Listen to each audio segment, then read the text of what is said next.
Joining us now is Terry Barr, CEO of Samson Oil and Gas. Welcome back, Terry. Nice to have you again. Thank you, Quinn. For those of our viewers not familiar with Samson Oil and Gas, tell us about your company and its assets. Yeah, look, we're a dual-listed Australian-American company. Most of our shareholders actually live in the States, so we're a domestic US public company listed on the New York Stock Exchange. Our focus of our company currently is in the Bakken, so we're in the North Dakota side of the Bakken, and that's where we're going to be concentrating our activities on in the next 12 months.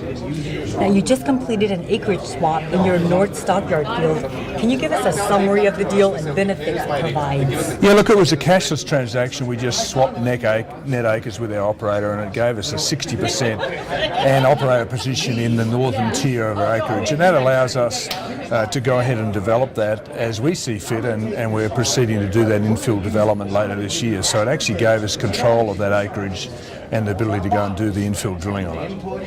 How many Bakken wells could you drill in the North Stockyard field, and what does this mean for production?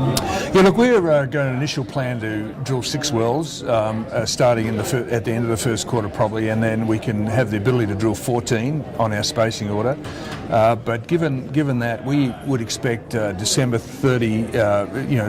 this year to be at about 1,000 barrels a day of net production to Samson, which is about a 5-time increase on what we're doing currently. Now, what does your capital budget look like for 2013? Yeah, that will encompass those wells, and it'll be about $28 million.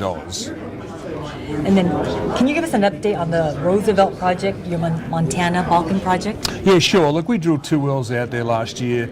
They weren't very successful wells, but we have participated in a continental well across the south side of the Missouri River, and it's doing okay. It's not a fantastic well, but it's an okay well, and we're just watching that in terms of what sort of decline curve it's going to give us, and then if that's an adequate return, then we'll start a infill drilling program over there as well.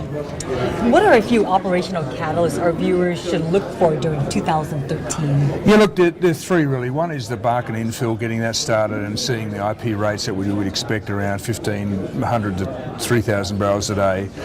Secondly, we're farming out our Hawk Springs project with the Permian objective in mind, and we expect to be drilling some wells out there, so that'll be a very important catalyst for us. And also, seeing the results out of the Montana Bakken probably through the course of this year, we wouldn't expect to see any drilling until early next year on that property. What else should our viewers know about Samson Oil and Gas going forward? Well, we're a relatively small company in the Bakken space, but certainly the Bakken is a fantastic oil resource, and we expect to be exploiting our properties there in the course of the next 6 months or so. Well, best of luck to you, Terry. It's always a pleasure to talk with you. Thank you, Quinn. Terry Barr with Samson Oil and Gas.